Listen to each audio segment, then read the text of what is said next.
राज्य कैबिनेट उच्च शिक्षा क्षेत्र में संरक्षण व्यवस्था लागू करी विशेष करिकी एक बड़ ऐतिहासिक निष्पत्ति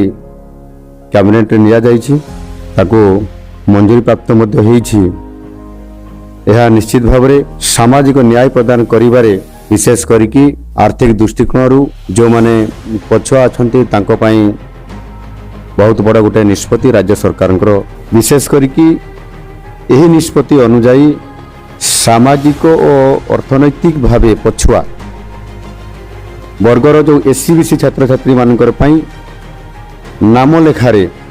स्टडी करिया पई नाम लेखारे 11.25% आसन संरक्षण आज कैबिनेट निष्पत्ति निया गला परे ताहा लागू करा जिवो।